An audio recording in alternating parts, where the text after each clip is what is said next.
Hello and welcome to our presentation today. I am super excited to welcome you to the lovely Suzanne Bufano, who's going to be giving us a great presentation on the job regenerator.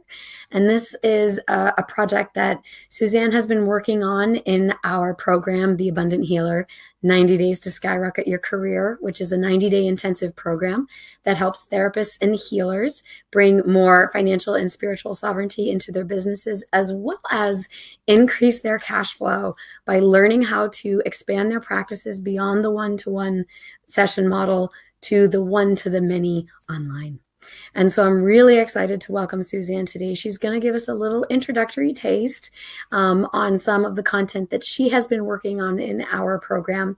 And I'm going to let her introduce herself a little bit more in depth as she dives into her presentation. So there's just a few reminders. If you experience any delays in your feed when we switch between media, you just want to hit refresh and it should solve that problem. If you come back a little bit delayed, that's fine. Just stick with it. It will catch up. You also want to reduce anything that could be draining your Wi-Fi. So video games, even your phone, if you could turn off the Wi-Fi on your phone, anything that could disrupt your feed, you want to make sure you turn that off. And so without any further ado, I'm just going to hand it over to you, Suzanne. Thank you for the intro, Brianna. Sure. And welcome to the Job Regenerator Workshop. My name is Suzanne Bufano, and I'm so excited tonight to share with you a fun workshop that will give you a little taste of a longer, more comprehensive program that I'll be offering at the end.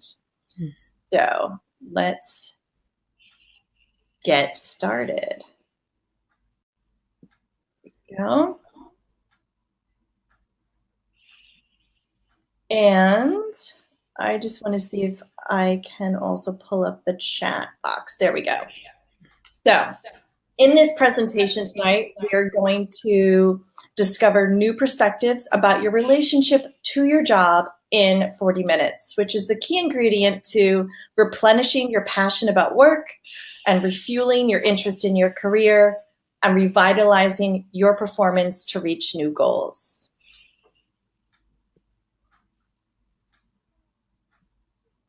So if you are here tonight, most likely you've experienced work dissatisfaction that has seeped into other areas of your life, leaving you feeling disheartened and immobilized in your career.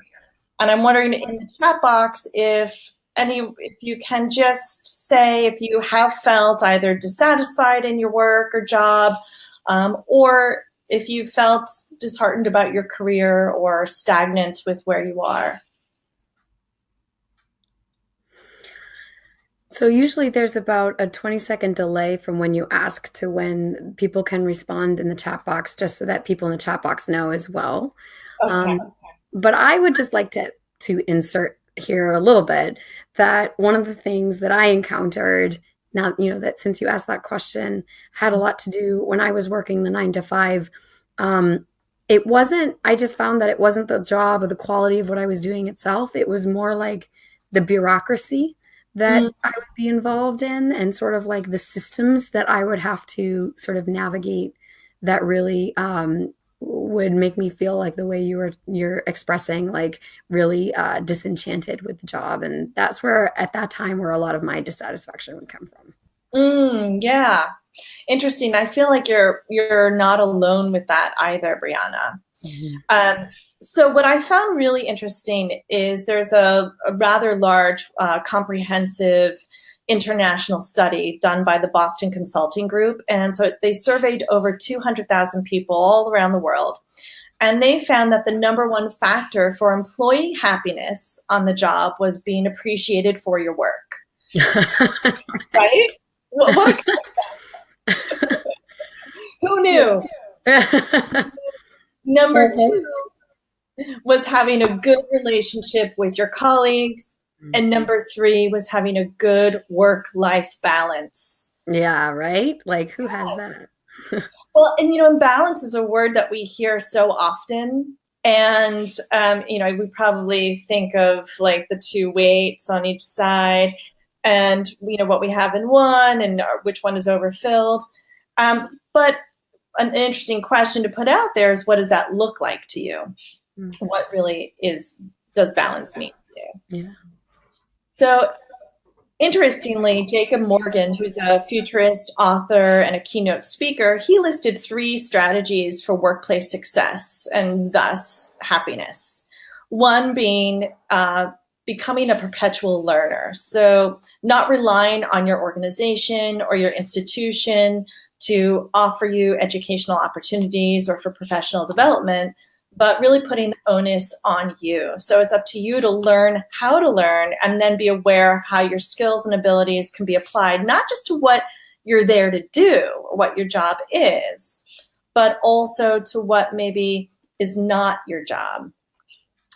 And then number 2, another strategy for workplace success was your perception becomes your reality. And so this is where people say fake it till you make it, though I really think about that it's about perception. So your perception becomes your behaviors, your actions, and really determines how you feel. And then the third strategy is don't follow your passion, but bring your passion with you. And so this is like one of my most favorite I love that. right? Yeah, I love that. And when we had talked about this, you'd mentioned, I think it's worthwhile to mention that you had talked about sort of that shift in paradigm from, like, I think you said chasing it outside of yourself, like imagining that your passion is something you have to find, yes, versus like that it's already something that exists within you. Because I mean, that is exactly what we talk about in the Abundant Healer program, right? Is this idea that it really starts from that inner space, right? Right. Because if we hear follow your passion, it really implies that it lives outside of us. Mm. And, but it's part of us. And I see Sharon is here, and she has no dissatisfaction currently. Awesome. But we have to do a different webinar. Appreciate yourself. Oh, great. Yeah. So we will move on. So if you are feeling disenchanted or mobilized in your career or profession, this can be damaging because it can upset the harmony in your professional, personal, social, spiritual, physical self. So the best way to contend with that is to really learn about your own unique way of exploring, perceiving, and interacting with the world through creative techniques to reestablish harmony in your life. And how you, once again, it goes back to perception, how you perceive your workplace will undoubtedly impact how you show up to work and perform. So if you perceive your workplace to be thunderstorms, high winds, and crashing waves, then you might find yourself in either an exhausting battle against the elements or running for cover. Yeah. I don't know if anyone's like locked themselves in their office. If you have an office. I can't tell you how many times I've just been like, at one point I worked, I was a director of a program, but it was an agency that really encouraged like no hierarchy, which, you know, in theory sounds great, but when you're basically in like a cubicle with everyone else, it's like no boundaries and like constant barrage of things. Yeah. I would just, luckily I had an art room where I would do groups, and every once in a while I'd like go into the art room and I'd close it and I'd turn off the lights and I'd just like pretend like I wasn't there. Yes. Yeah, it's so important to have that sacred space. Yeah. Yeah. And I'm also curious if anyone has ever experienced tension, unhappiness, maybe felt numb or stifled in your personal relationships as a result of job unhappiness. And you can just type into the chat box. After all, your workplace is just another relationship you are in. So identifying what brings you fulfillment in your relationships and what brings you dissatisfaction are important first steps to regeneration. And we know the workplace, it not only affects our work performance, but also our personal relationships. Absolutely. Who's got time to prioritize a relationship when you come home and you're like stressed out all day? Right. Mm-hmm. And then you're bringing home what, you know, your coworkers were saying to you. Yeah, just take it in, right? And then take it out on your spouse or whatever it is. So here are 5 ways to negotiate your world and become more adept at managing stressful life events. 1, expanding your learning. So learning how to perceive your work situation, exploring new ways of looking at it can help reduce feelings of running for shelter or fighting the battle of the elements. Increasing your communication.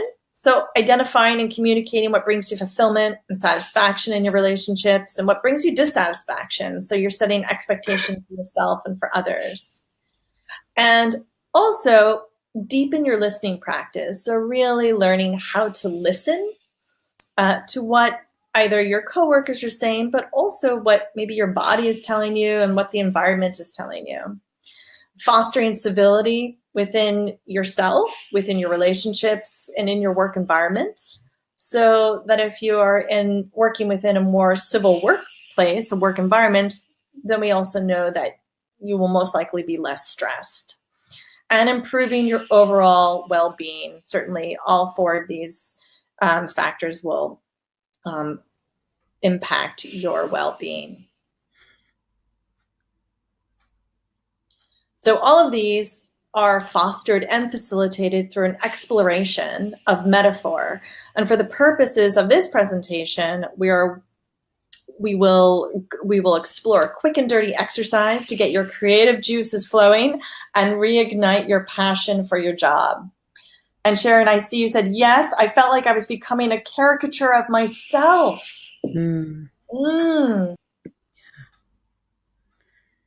Suzanne, can you tell us a little bit about that last slide? It was kind of interesting. Was it like a map? Yes. Yeah. So this came about through my work in the Abundant Healer program. Yeah. And in following some of the exercises from the program, it led me to this.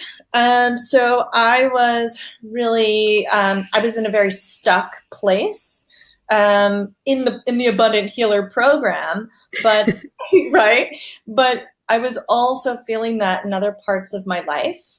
And so I returned to different ways that I have worked with clients in the past of using natural imagery and maps and landforms. And so I created a map of all of the different feelings that I was having. And because they'll always be there. It's where am I right now on the map? Oh, I like that. Yeah. And then, how, there's sometimes that I can maybe move from one place to another, maybe more, quickly, or sometimes it'll take a longer time to get there. The journey's a little bit unknown. So that's where this image came from. Wow, thank you for sharing that. Yeah. So before we get into it, I just want to ask you to imagine you're a kid again and that your job is actually like a playful game. So maybe it's a game that you've grown tired of or that bores you. And so we're going to experiment with 3 different ways to get the game back on track and to add a little bit of magic back into the play. I like that. Me too. I need some magic. Amen. Bring it on. Right? Where's my wand? So first, I'm going to tell you a little bit about who I am. I'm an artist, professor of art therapy, and an art therapist, and I've been practicing and teaching for over 15 years. And during that time, I've developed and regenerated educational and therapeutic programs in the school systems, Department of Juvenile Justice, transitional living spaces, and smaller community agencies and in medical settings, to name a few. And starting something new is certainly no easy task. Regenerating a program is just as demanding. So, how did I get here? I've used, like I said, in building the map that we saw earlier, I've used images and metaphors of landforms to assist children with regulating their emotions and learning to coexist with one another in the classroom. In a small family therapy agency, I've used metaphors in the pre-existing environment for community development through the construction and upkeep of a community garden and play space. And it wasn't until August of 2016 when I attended a workshop in Austria and spent time with the art psychotherapist there at a psychosomatic pain clinic, where the clinic was in Germany. And there I used natural imagery to look at my own relationships to my work and in my personal life through a new lens. And since I use imagery and metaphors to visualize new ways of strategizing how to take difficult work environments and redesign them into flourishing possibilities. I like that. And that is a little bit of what we're going to do tonight. So using metaphor is a really helpful way to harness overwhelming feelings through imagery and find a more compatible relationship to them. So in today's presentation, it's a little taste of a larger program that I will offer. And if you enjoy this presentation and want to learn more, stick around until the end and I will tell you more about it. So before we begin, we want to make sure you have a couple pieces of paper and some drawing or writing utensils handy. You're going to need it because this is a hands-on webinar. Like so. Nice, yes. So paper, and you can just have markers or pencil, pen. Does not have to be anything fancy. You have lying around. And then once you have your paper, you can either use one piece of paper and fold it into quarters like you see on the screen and like you see Brianna doing. Or you can use 4 separate pieces of paper. I think I'm going to do the quarters. Nice. Keep it all in one place. I'll be walking you through 3 quick exercises. I call it 3, but it's really 4. So what your image looks like, how good or bad you think it is, will not be the focus for tonight. There's no right or wrong, and I encourage you actually to not think. So turn your brain off and turn your inner child on. So my inner child is really turned on right now. Yay! All right, we will begin. And you're going to start in the upper left corner, the upper left box.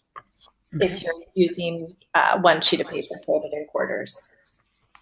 So find a comfortable seated position and imagine that for the next 10 minutes, you're going on a journey. You've set out to accomplish a task and you'll be returning home with riches to share with the special people in your life, including you. Your journey begins in the outdoors. You're walking along a dirt path filled with talking trees, whistling birds, and dancing bushes. As you reach the clearing, you come to a body of water that you need to cross. The water is crossed with you that you need to cross the water. In other words, the water is steaming with rage that you dare to cross it. The body of water is boiling hot. Draw how you get across the boiling water. Ooh, okay, all right. Let's do this. And it's a really quick drawing. We'll probably take like about 20 seconds for each drawing. Okay.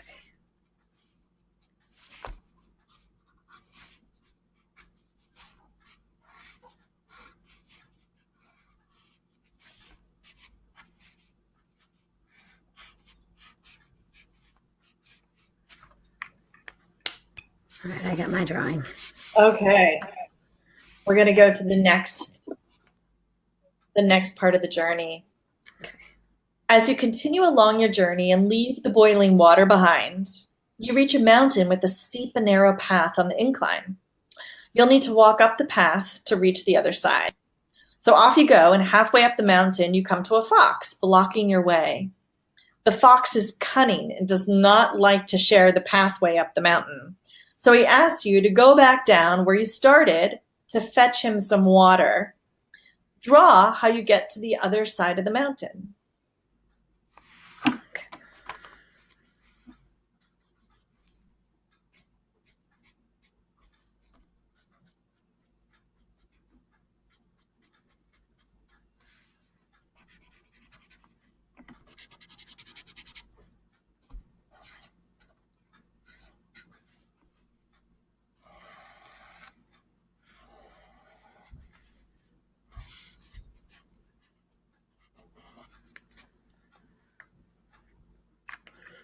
I've got my drawing. Okay, we're good to go on the next journey. At last, you've reached the other side of the mountain. Now you are on your final part of the journey and you come to a cave. The opening of the cave is filled with monsters. You need to get into the cave so you can make it through to the other side. Draw how you get past the monsters. Okay, I like that one.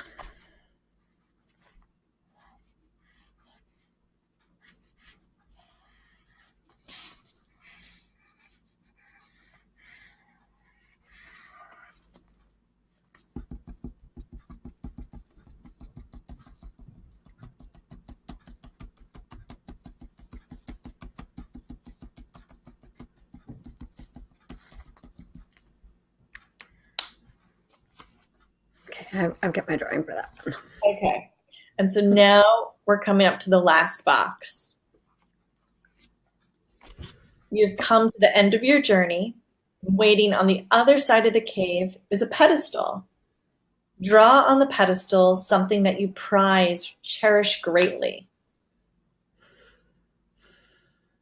This is kind of hard. Okay. Okay. Yeah, it might not, come to everyone so quickly. Yeah. The other ones came quickly for me. This one's a little bit longer, but I think I have an idea.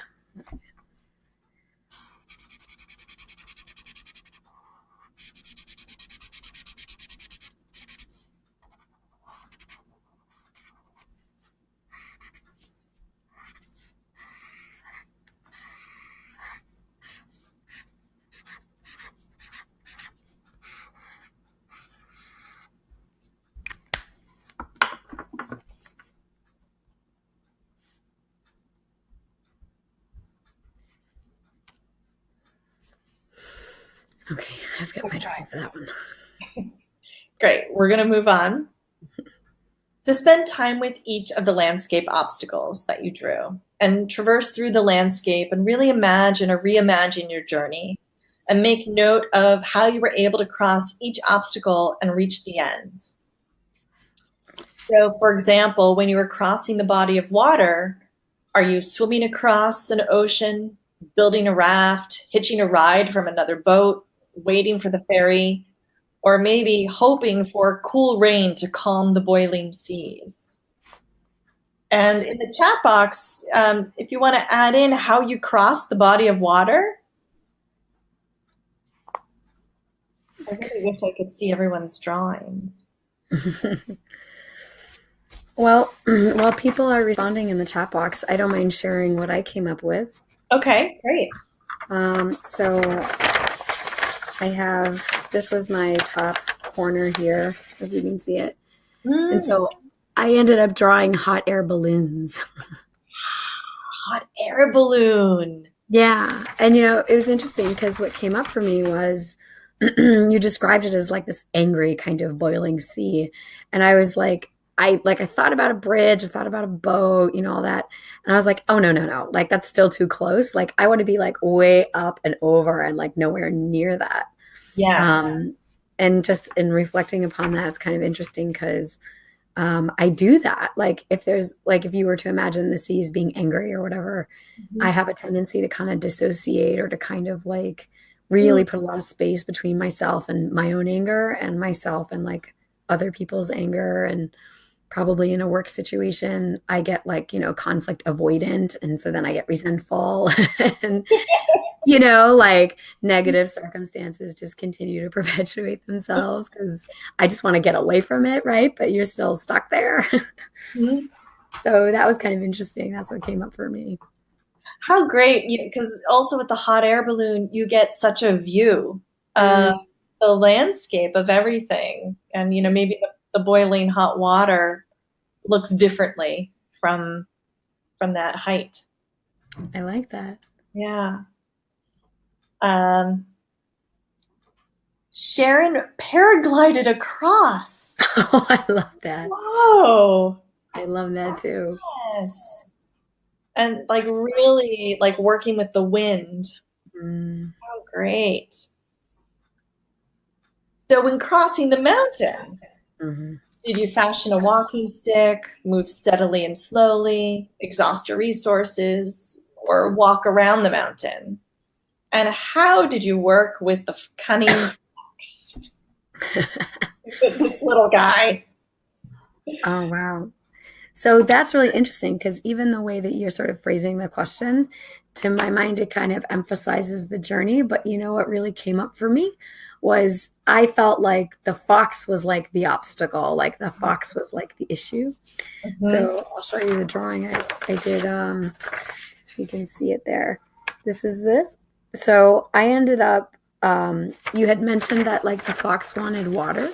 And so I was like, oh, so the fox wants like something to eat or to drink or whatever. So I was like, I can just like distract him with fish. And I'll throw some fish over there and he'll go after the fish and then get out of my way. So that was actually how I solved that problem. Oh, that's fabulous. Hmm. And then he's satisfied and leaves you alone, and you're able to do what you need to do. Yeah. Well, Yeah. you know, it's funny. Actually, just as we're talking about this, what came up for me was one time I had a session with an astrologer, actually, and Mhm. she was telling me that I have a tendency that that I have a fear of envy, or like I have a fear of other people wanting what I have and not liking that, and so I will give other people that I think envy me a lot of stuff until they're satisfied and like leave me alone. Oh, Um, and it's and it was interesting because I realized that like that's a boundary that maybe I struggle with, and that I take on other people's issues and I just try to solve it for them by fattening them up. But that's interesting. Like that's kind of where my mind went just now. yeah. That's really fascinating. And Mm.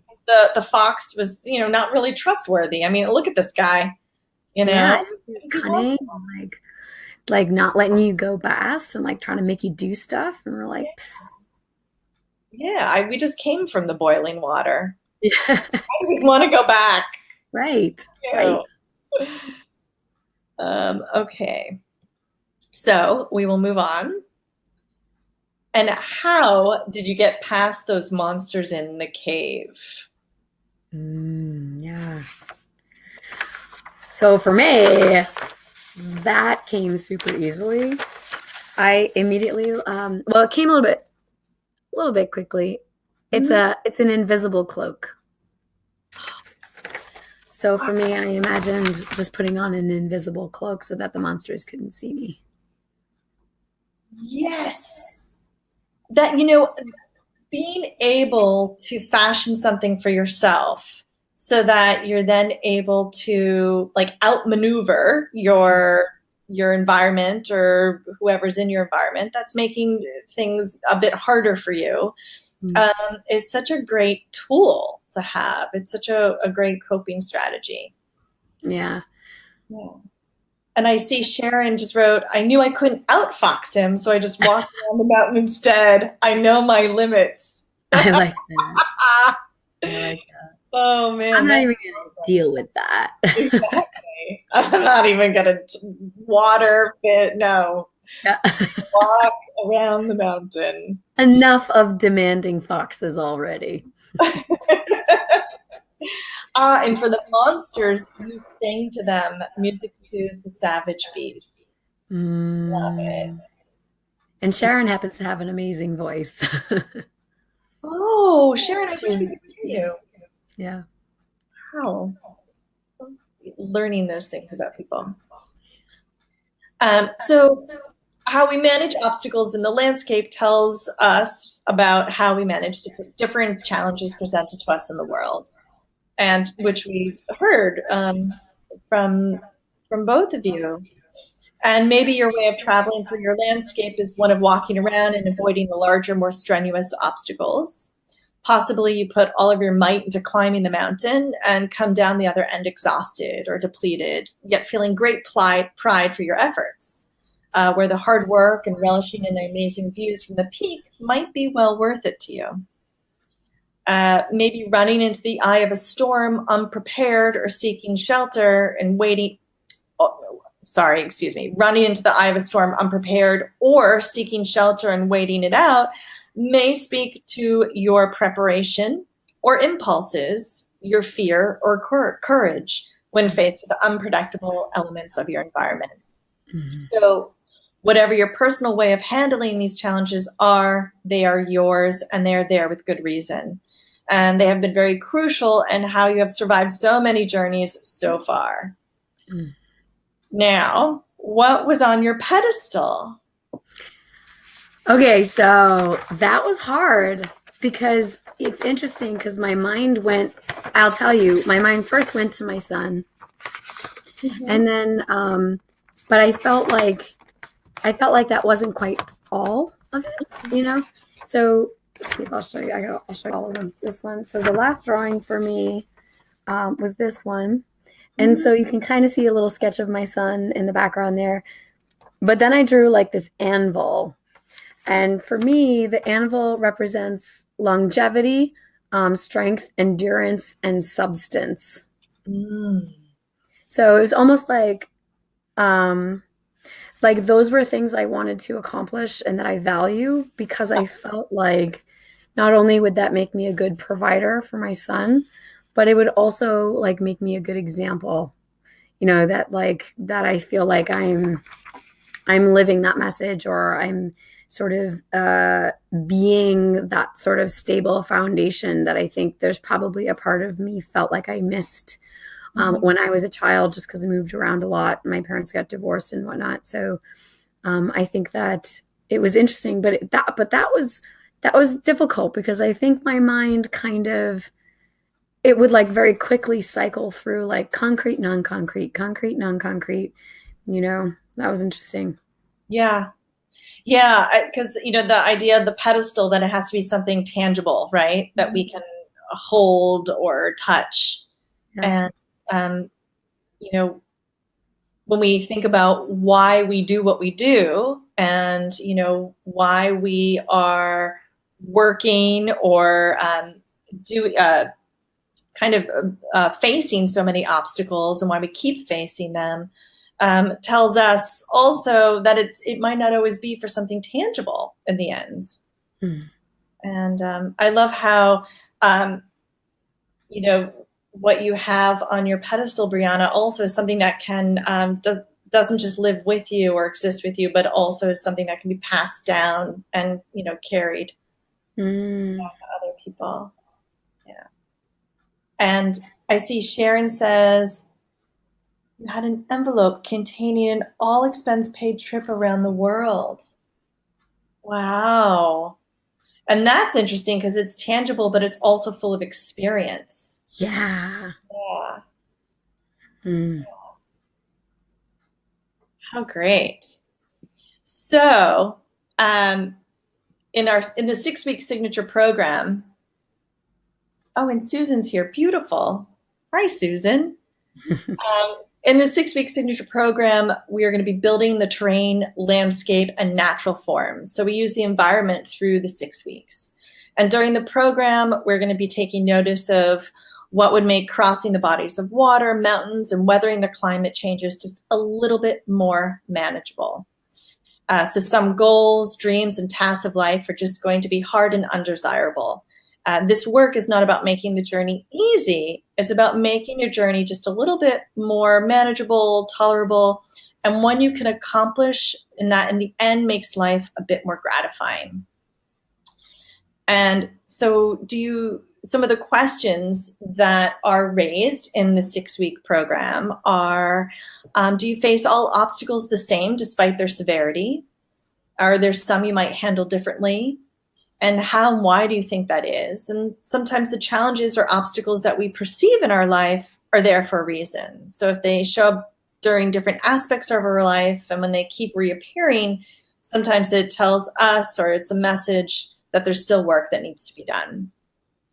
And the 6-week program will put out to you where else in your life these obstacles might be emerging. And then have you also look at how you've managed them in other situations and what is the root of their existence. And Susan, I see you said you saw a landscape behind the pedestal.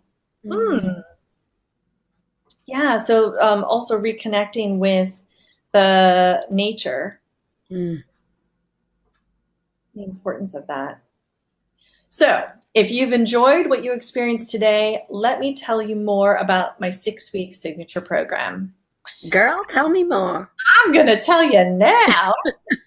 Tell me now. So in 6 enjoyable and innovative lessons, I'll be walking you through identifying what might be holding you back. Maybe is it fear, anxiety, uncertainty, and holding you back from doing what you really want to do and what you've set out to do. And identifying your own barriers to your professional pleasure and fulfillment. Assessing the severity of your barriers, where, when, and how they affect your life. And excavating conflict, communication, and what happens to you when a situation appears too overwhelming. And then we'll be defining what satisfaction and enjoyment in your workplace look and feel like to you. And explore your barriers and turn mountains into molehills. So finding new perspectives in your workplace relationships. And then we'll be engaging with your new terrain to rebuild your job into a rich and fruitful practice, and reflecting and reassessing your travels to apply this in other areas of your life. So if you just bear with me, this is the 3 phases of this workshop.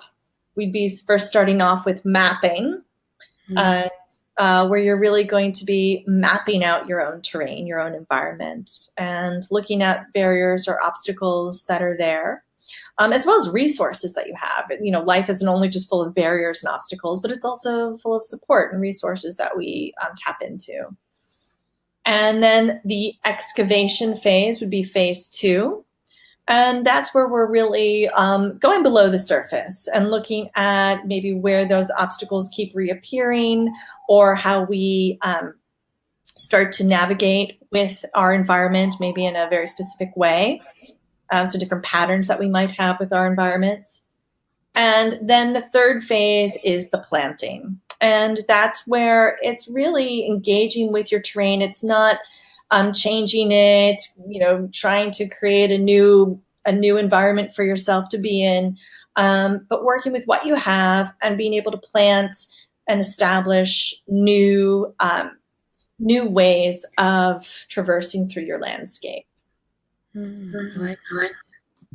So the 6-week program is part of the package. So in addition to everything I've just described to you, you'll be receiving 3 live sessions online. So in the comfort of your own home, you can share your strategies for overcoming obstacles and reaping in the benefits of seeing the world from a different perspective. And along with the live sessions, each of the 6 lessons will have video or audio to engage your senses. Worksheets and handouts are part of some of the lessons to help you keep track of your progress and track your travels throughout the 6 weeks. And that's good. I love this photo. Sure, I love it. Right?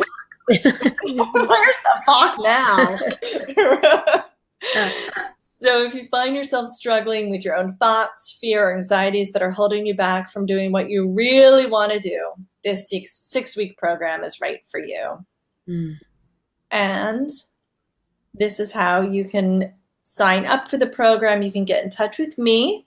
And I'm at palmsupcreativeconsultant@gmail.com. So you can just send me an email and I can get you started.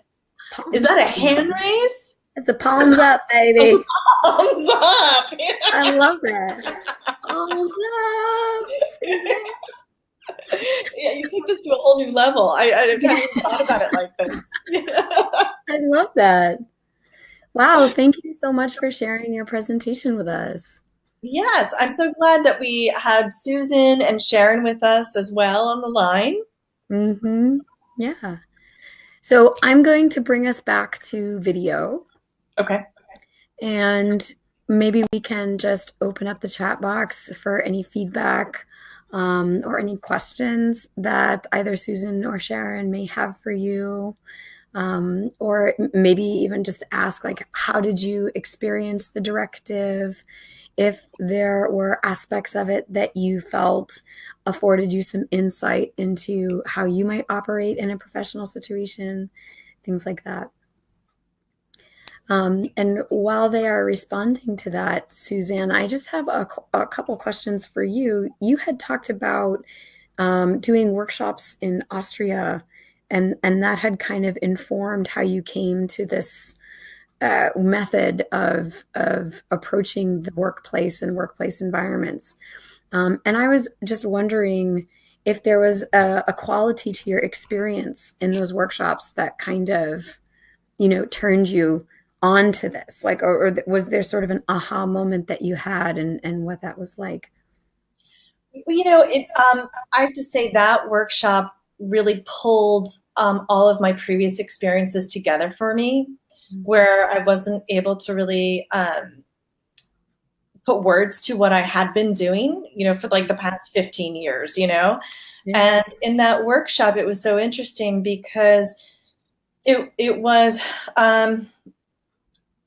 it was us actually hiking through the Alps. Oh. And so like the actual obstacles, the landscape, like we really had to figure out how to maneuver it and what we were going to do and, what path we were going to take. And so really having to experience that, with the body and then making art and not just making art about it, but then also the using a lot of sand, so a lot of natural materials also in our art making. Hmm. And so the workshop was just really rich in that way and really helped for me to piece together what I had just been naturally doing, but really didn't realize it. And so I use nature and the existing environment around us so much in my work as an artist and an art therapist. And so that workshop really helped to it really helped to inspire this 6-week program. Yeah. I'm just noticing in the chat box, Sharon is asking if they can talk. And I want to say yes, that there should be in the chat box, let's see, that there should be, as a viewer, there should be like a little hand icon or something where you can raise your hand to speak. And if you can select that, I can see if we can allow you to speak. Let's see.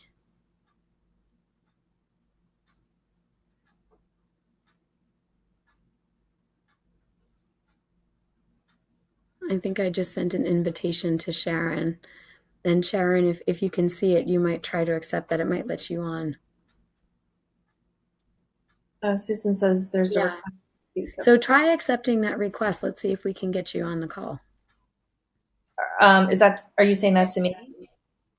To Sharon. Oh, If to share. she's, Okay. yeah, if it will let her enter into the.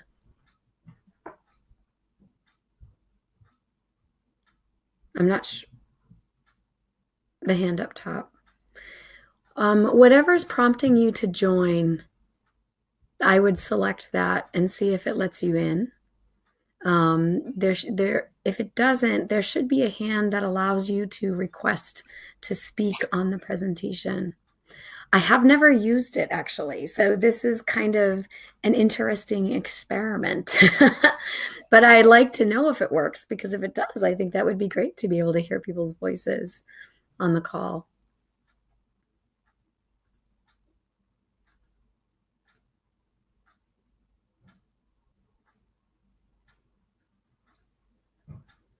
So how's it going, Sharon? Or I'm sorry, Susan says, oh, so I must have requested Susan. All right, let me request Sharon. Let's see. That's odd. It says that she's in, but I don't see her. Okay, I don't think it's working.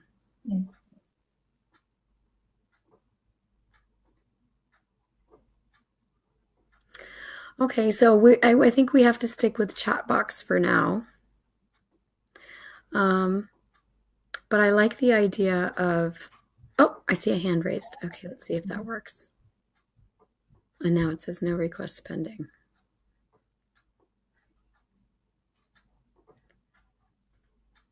Okay.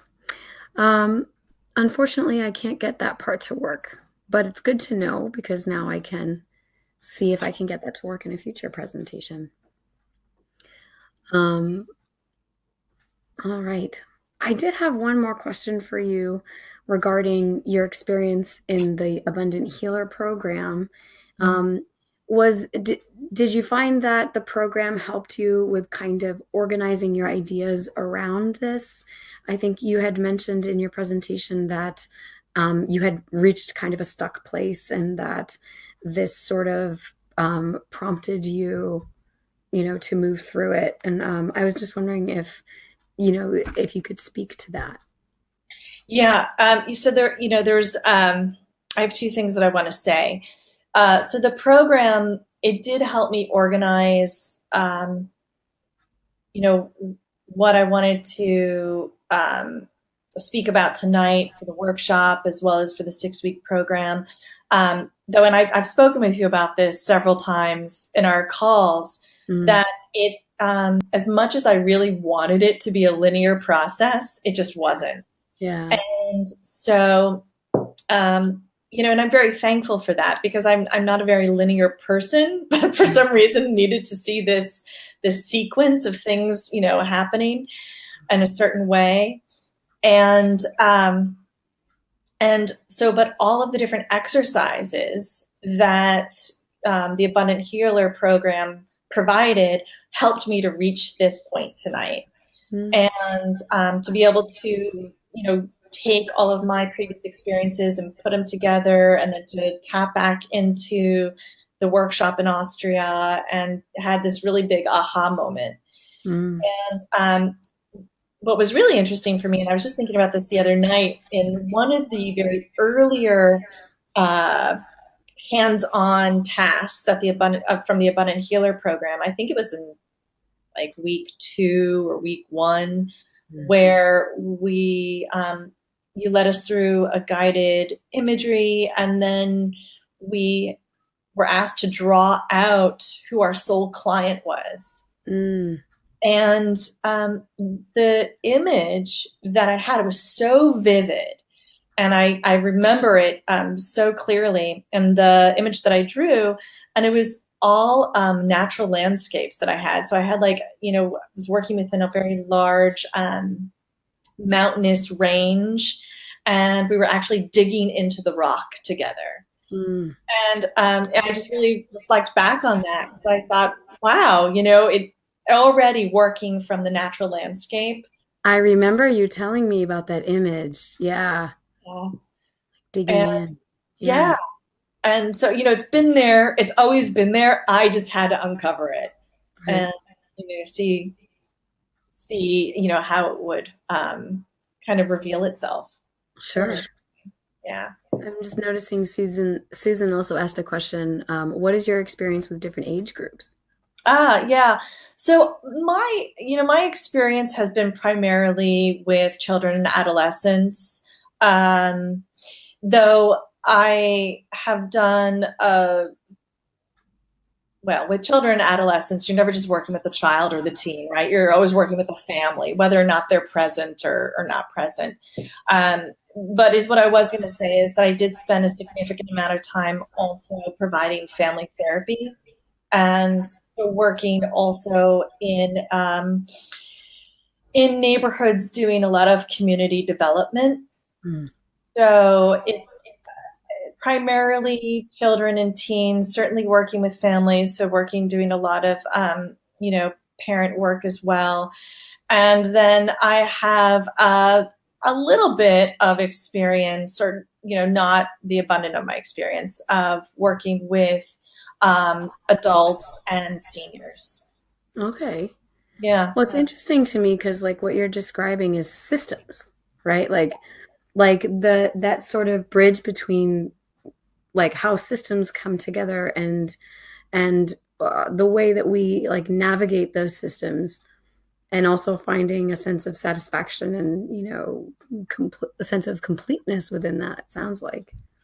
Or at least that was the experience I had. I mean, I loved this exercise because it was so gentle in a way. And it really, it allows things to kind of emerge on their own, and to really engage in that language, that like unconscious language that we all have. But I think we have a tendency to section things, right? Like job, family, romance, travel, like whatever the other aspects are, right? Right. And it was interesting because when you just like elicited these metaphors and these narratives, it was like whatever it was could apply to any of those facets, right? And that's kind of like the illusion, is that they're not really all separate. They're systems that are, interlinked in that way. I really loved the quality of that. Mm. How great. That's great to hear. I was always thinking too of, just also like different parts of the psyche that like, entering into the cave, right? Yeah. Oh yeah, total like going Yeah. into the unconscious in the shadow. And, Yeah. I love it. Yeah. So I am just aware of our time, Mhm. and I want to say a huge thank you to you for being willing to share your project, your 6-week signature program, and also your process. And this has been a wonderful introduction and taste to what you've been working for and towards, and the absolutely fabulous skills and amazing tools that you're going to be offering to people. So thank you so much for giving us a little taste of that tonight. And I look forward to when you are ready for that big launch. So Suzanne's going to have another live launch where we get to learn a lot more about her program, and we get to have a little taste of that as well before she leaves us in the Abundant Healer program. So I'm so happy to have you here. Thank you for sharing a bit of yourself and process. I think it's important to see that. Thank you so much, Brianna, for having me and for participating, Susan and Sharon. I'm so glad that you guys were here, and how great. Yeah.